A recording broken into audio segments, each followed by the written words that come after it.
शाम को और मुझे इस तरह की कोई भी कमी दिखाई दी ना तो मैं फिर आपको लिखूँगी। प्रिंसिपल है वो अपने स्तर पे कुछ कुछ छोटा मोटा प्रयास कर रहे थे, पर हॉस्टल जैसी जगह पे छोटे मोटे प्रयास से काम नहीं चलता है। बिकॉज हम इतने सारे बच्चों की अगर जिम्मेदारी लिए हैं तो वो जिम्मेदारी हमको पूर्णतः निभानी होती है। जब हम रिपोर्टिंग कर रहे हैं तो समझिए, देखिए पसीना निकल रहा है। अब समझिए इस सितंबर की इस गर्मी में बच्चे किस तरह से बिना पंखों के और बिना बिजली के रह पाएंगे। ये तो दिक्कत तो है, और सड़क, पानी और बिजली मूलभूत सुविधाओं पे आती है और उसका कहीं ना कहीं हल निकलना चाहिए। आई एश्योर यू कि कोई भी मैनेजमेंट की लापरवाही हम बर्दाश्त नहीं करेंगे, क्योंकि इतने सारे हमारे बच्चे यहाँ पे पढ़ रहे हैं तो उनको बेस्ट जो सुविधा हो सकती है वो मुहैया करें। इस तरह से कुछ पेरेंट्स आते हैं, पेरेंट्स का कहना है कि जो प्रॉपर उनका जो पेरेंट्स और शिक्षकों के बीच में जो एक कहीं ना कहीं कम्युनिकेशन गैप है, उनसे मिसबिहेव हो जाता है, उनसे बराबर तरीके से बात नहीं की जाती है। आपसे मैं अपील करूंगा और जितने भी शिक्षक हैं यहाँ पर उनसे अपील करूंगा कि जिस तरह से जो गरीब पेरेंट्स अपने बच्चों को यहाँ पर छोड़ देते हैं, सोचिएगा अपने जिगर के टुकड़ों को लाकर यहाँ पर रख देते हैं, तो कहीं ना कहीं शिक्षा का ध्यान दिया जाए, क्योंकि उनके पास में कानून में पढ़ने के लिए पैसे नहीं हैं, गरीब बच्चे होते हैं।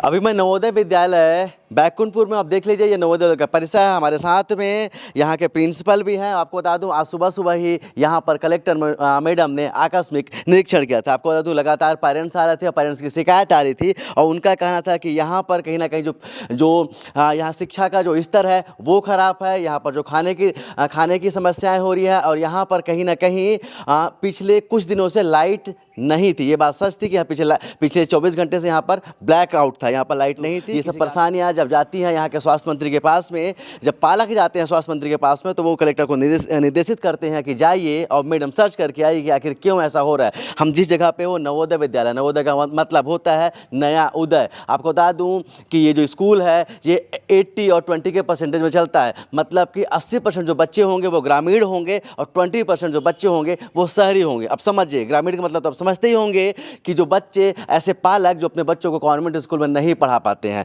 ऐसे पालक जो गरीब होते हैं वो अपने बच्चों को यहाँ पर भेजते हैं कि चलिए कहीं ना कहीं उनके बच्चों का भविष्य बन जाएगा। लेकिन समझिए जब अवस्थाएं बाहर आने लगती है और पालकों के ऊपर एक असंतोष आता है, तो कहीं ना कहीं वो जाते हैं यहाँ के स्वास्थ्य मंत्री के पास में और उनसे गुहार करते हैं। आपको बता दूं ये जो स्कूल अभी PM श्री हो गया है, पहले ये सिर्फ और सिर्फ नवोदय विद्यालय था। मतलब समझते हैं ना, PM श्री मतलब हमारे देश के यशस्वी प्रधानमंत्री ने बोला है कि स्कूल की शिक्षा की गुणवत्ता को बढ़ाएंगे, उसके लिए अतिरिक्त फंड देते हैं और अतिरिक्त सुविधाएं देते हैं। लेकिन इसके बाद में जब मैडम यहाँ पर आती है तो कुछ ना कुछ खामियां यहाँ से मिलती हैं। तो चलिए हमारे साथ में प्रिंसिपल सर ही हैं, हम उनसे भी बात करेंगे और आपको यहाँ के कलेक्टर मैडम का बाइट भी सुनाएंगे कि आखिर उन्होंने क्या कहा था। सर, जिस तरह से यहाँ पर आज औचक निरीक्षण हुआ है और इसके बाद में मैडम ने कुछ खामियां भी पाए हैं, जिस तरह से उन्होंने बोला है कि जो स्वच्छता जो थी, स्वच्छता के मामले में उन्होंने बोला है कि जो बाथरूम्स हैं वो काफ़ी ज़्यादा ख़राब हैं, स्वच्छता नहीं है यहाँ पर से। जो ब्रेकफास्ट के मुद्दे उन्होंने बोला है कि कहीं ना कहीं सिर्फ एक पार्ले जी दे दिया जा रहा है, तो उसमें ध्यान दिया कीजिए। सर, जिस तरह से हमें आपसे दिक्कत नहीं है सर, लेकिन आपके ऊपर बहुत बड़ी जवाबदारी है, आपके ऊपर 600 बच्चों की जवाबदारी है सर। और कहीं ना कहीं हम जैसे पालक आते हैं, गरीब बच्चों के पालक यहाँ पर अपने बच्चों को छोड़ देते हैं, अपने जिगर के टुकड़ों को। सर, इस तरह से अवस्थाएं रहेंगी तो कैसे होगा सर? आप कैसे देखते हैं इसको? अवस्थाएं सुधरनी चाहिए कि नहीं चाहिए सर? बिल्कुल व्यवस्थाएं जो है सुधरनी चाहिए, और हम व्यवस्थाएं सुधारने का पूरा काम देख रहे हैं। ये व्यवस्था में थोड़ी गड़बड़ी इसलिए आई कि हमारे विद्यालय का जो ट्रांसफार्मर है वो बिजली गिरने से अचानक शॉर्ट हो गया था। तो इसके बाद हमने पास के गांव से टेम्पररी मीटर लिया, हमने विद्युत व्यवस्था की, लेकिन 1-2 दिन पहले वह कनेक्शन भी उड़ गया। तब हमें पानी की समस्या आई, तो हमारे पास एक जनरेटर है, उस जनरेटर को चला के हम जो है सुबह शाम बच्चों के लिए पानी की व्यवस्था कर रहे हैं। जहाँ तक पढ़ाई की बात है, हम हमारी ओर से पूरी कोशिश कर रहे हैं कि बच्चों के लिए सभी विषय के शिक्षक उपलब्ध हों।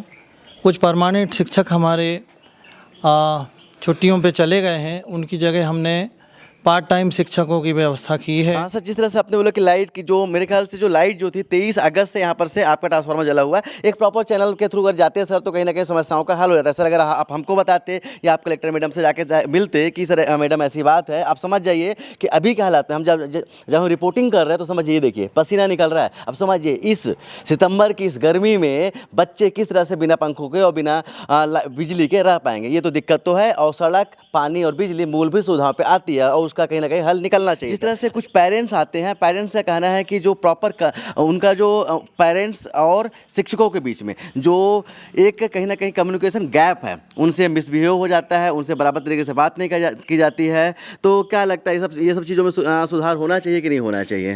हमारे विद्यालय में शिक्षक अभिभावक जो संघ है उसकी स्थापना हुई है और प्रति माह जो है उसकी जो है बैठक भी की जाती है और उसमें शिक्षक और अभिभावक दोनों ही मिलकर विद्यालय की समस्याओं पे चर्चा करते हैं और अभिभावकों से भी यदि उनके पास समस्या का कुछ हल है तो वो भी उनसे जो है निमंत्रित करते हैं और शिक्षक अभिभावक दोनों ही मिलकर स्कूल के बच्चों के कल्याण की दिशा में विचार करते हैं। एक फैक्ट है जो आपको मैं आपके ध्यान पे लाना चाहूँगा, शायद आपको ना पता होगा, लेकिन पेरेंट्स ने हमको बोला है कि इस सवाल को ज़रूर पूछिएगा। तो सर ये बोला जाता है कि कुछ जो सीनियर्स बच्चे हैं वो यहाँ पर सिगरेट जैसी चीज़ें यहाँ पर लाते हैं, छोटे बच्चों को जो जूनियर्स हैं उनको बोलते हैं जला के ला के दो। ऐसे भी जो खबरें निकल के आ रही हैं, बच्चे रोते अपने पालकों को बता रहे हैं और पालकों ने बोला कि इस चीज़ों को आपसे बताया जाए और कहीं ना कहीं जो ये जो चीज़ें अंदर आ रही हैं, परिसर के अंदर आ रही हैं, उस पर रोक लगाई जाए। बिल्कुल सही है। हमारे विद्यालय के नियम के अनुसार पहले तो यहाँ पे मोबाइल पूरी तरह प्रतिबंधित है, फिर भी कुछ बच्चे जो है नज़रें बचा के उसका इस्तेमाल करते हैं, उन्हें जो है पकड़ के जो है मोबाइल जब्त कर लिया जाता है और भविष्य में ऐसी गलती ना करने की उनको चेतावनी दी जाती है। उसी प्रकार हमारा जो कैंपस है वो तंबाकू रहित क्षेत्र है, तो हमारी ये पूरी कोशिश है कि जो हमारे विद्यालय के जो कम उम्र के बच्चे हैं वो किसी भी प्रकार से नशावृत्ति की ओर ना बढ़ें और इसके लिए समय समय पे हमारे विद्यालय में भी जो है तंबाकू के बुराइयां उनको बताई जाती हैं, तंबाकू से किस प्रकार के रोग हो सकते हैं उसके बारे में भी उन्हें ज्ञान दिया जाता है। चलिए, तो एक बार फिर से अपील करूंगा सर, आपसे भी अपील करूंगा और जितने भी शिक्षक हैं यहाँ पर उनसे अपील करूंगा कि जिस तरह से जो गरीब पेरेंट्स अपने बच्चों को यहाँ पर छोड़ देते हैं, सोचिए अपने जिगर के टुकड़ों को लाकर यहाँ पर रख देते हैं, तो कहीं ना कहीं शिक्षा का ध्यान दिया जाए, क्योंकि उनके पास में कानून में पढ़ने के लिए पैसे नहीं हैं, गरीब बच्चे होते हैं। और सर कहीं ना कहीं शिक्षा का जो स्तर है वो सुधरना चाहिए और इसके साथ में जब ये PM श्री हो गया है जिसमें प्रधानमंत्री मोदी का नाम भी आ गया तो एक बार और सुधरना चाहिए। लेकिन इसके बाद में एक बार फिर से धन्यवाद यहाँ के स्वास्थ्य मंत्री का कि जब उनके पास पालक जाते हैं, उनके पास कंप्लेन जाती है तो वहाँ पर तुरंत निर्देशित करते हैं। मैडम यहाँ पर आती हैं, मैडम यहाँ की कमियों को निरीक्षण करती हैं और देखती हैं और इसके बाद में सुधार का वादा करते हैं। आपको बता दूं लाइट अभी आ चुकी है, समझिए, मैं इससे पहले लाइट नहीं थी, लेकिन जैसे यहाँ से कलेक्टर मैडम आई, इसके बाद में यहाँ के जो सिस्टम है यहाँ पर प्रशासन यहाँ पर आया, अभी यहाँ लाइट की व्यवस्था सुधर गई है। तो कहीं ना कहीं व्यवस्थाओं को बताना होगा और कहीं ना कहीं ऐसे पालक जो हैं उनको उनका भी धन्यवाद है, वो भी हमारे पास आएँ, अपनी समस्याओं को बताएं। अगर आपकी समस्याएं वाजिब होंगी तो हम आएंगे यहाँ पर और आपकी खबरों के बारे में पूछेंगे और आपको भी बताएंगे। कैमरामैन अखिल के साथ अब तक के लिए मैं सुनील शर्मा, जय हिंद।